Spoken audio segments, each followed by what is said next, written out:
என்னது சோம்பரும் கில்லிங்கமும் இப்போதைக்கு ரொம்பவே பவர்ஃபுல்லா இருக்காங்களா? நேத்து நைட்டு ஒன் பீஸ் மாங்கா சாப்டர் 11A2 இருந்து ஒரு சில ஸ்பாய்லர்ஸ் கிடைச்சிருக்கும். அதை வச்சு ஒரு ஷார்ட்ஸ் வீடியோ ரெடி பண்ணி போட்டிருப்பேன். இப்போ எக்ஸ்ட்ரா ஒரு சில ஸ்பாய்லர்ஸ் கிடைச்சிருக்குது. அதை பார்த்தா நம்ம இந்த ஷார்ட்ஸ்ல பார்க்க போறோம். ஃபர்ஸ்ட் வந்து ஜோராவா இருக்கட்டும், சாஞ்சி இருக்கட்டும், ரெண்டு பேருக்குமே நல்லாவே இன்ஜுரி ஏற்பட்டிருக்குது. ஈமோட அட்டாக் மூலமா இன்ஜுரி ஏற்பட்டிருக்குது. பட் ஸ்டில் அவங்க டிஃபிட் ஆகவே இல்லை. இப்போதைக்கு எலிமி வந்து ஃபைட்டுக்கு ரெடியா வராங்க. அடுத்து லோக்கி வந்து அவன் லைட்டிங் பவரா இருக்கட்டும், ராகனரோட ஐஸ் பவரா இருக்கட்டும், ரெண்டையும் கம்பைன் பண்ணி ஈமு மேல ஏகப்பட்ட அட்டாக் பண்றான். பட் எல்லா அட்டாக்கையும் ஈமு வந்து ஓமோன் மூலமா ஃபயர் பால் கிரியேட் பண்ணி அதை வச்சு தடுக்கிறான். அதனால லோக்கியால ஒண்ணுமே பண்ண முடியல. லோக்கியால இப்போதைக்கு பெருசா வந்து அட்டாக் பண்ண முடியல ஈமு மேல. அதுக்கப்புறம் சோம்பரா இருக்கட்டும், கில்லிங்கமா இருக்கட்டும், ரெண்டு பேருமே இப்போதைக்கு ரொம்பவே பவர்ஃபுல்லா இருக்காங்க. ஏன்னா ஈமு வந்து ஓமோன் மூலமா ரெண்டு பேரும் ரிவைவ் பண்ணி விட்டுருப்பான். அந்த டைம் ரெண்டு பேருக்கும் கொஞ்சம் பவரையும் ஆட் பண்ணிருப்பான். அது மூலமா ரெண்டு பேரும் ரொம்பவே பவர்ஃபுல்லா இருக்காங்க.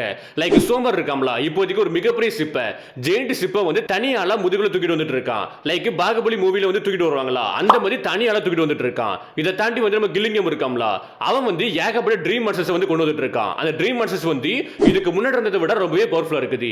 அதுலயும் அவன் பார்த்து பயப்படுவான் பாத்தீங்களா, அந்த விஷயத்தை எல்லாத்தையுமே அவன் ட்ரீம்ல இருந்து வெளிய கொண்டு வரான். அதுல ஒரு ட்ரீம் மான்ஸ்டர் தான் வந்து ஜாசா. ஜாசா வந்து ரெயின் கார்னசி. இந்த ரெயின் கார்னஸை பார்த்து தான் வந்து வேர்ல்ட் கவர்மெண்ட் அந்த அளவுக்கு பயப்படுறாங்களாம், ரொம்பவே பயப்படுறாங்களாம். இப்போ அந்த ஜாசா வந்து வெளிய வருது. அந்த ஜாசாவுமே ரொம்பவே பவர்ஃபுல்லா இருக்குது. எந்த அளவுக்கு பவர்ஃபுல்லா இருக்குன்னா, ஒரு என்டையர் வில்லேஜ் வந்து அசால்ட்டா வெள்ளத்துல வந்து மூழ்கடிக்குது. அண்ட் குறிப்பா இன்னுமே இவங்களோட மோட்டிவ் வந்து சேஞ்ச் ஆகவே இல்லை. அவங்க இன்னுமே வந்து சில்ட்ரன்ஸை கிட்னாப் பண்ண ட்ரை பண்ணிட்டு இருக்காங்க. இப்போதைக்கு ஜோராவா இருக்கட்டும், சாஞ்சி இருக்கட்டும், ரெண்டு பேருமே கில்லிங்கம் கூடயும் சோமர் கூடயும் ஃபைட் பண்ண போறாங்க. கண்டிப்பா இந்த ஃபைட் வந்து இதுக்கு முன்னாடி இருந்த மாதிரி இருக்கவே செய்யாது. ஏன்னா இப்போதைக்கு சோமரா இருக்கட்டும், கில்லிங்கம் இருக்கட்டும், ரொம்பவே பவர்ஃபுல்லா இருக்காங்க. இவ்வளவு விஷயங்கள் தான் இந்த ஸ்பாய்லர்ல இருக்குது. இதை தாண்டி இருக்கக்கூடிய ஸ்பாய்லர்ஸ் எல்லாத்தையுமே நீங்க நேத்து உள்ள ஷார்ட்ஸ் வீடியோல பார்த்திருப்பீங்க. இந்த ஸ்பாய்லரை பத்தி என்ன நினைக்கிறீங்கன்னு கீழே ஒரு பஸ்ல கமெண்ட் பண்ணுங்க.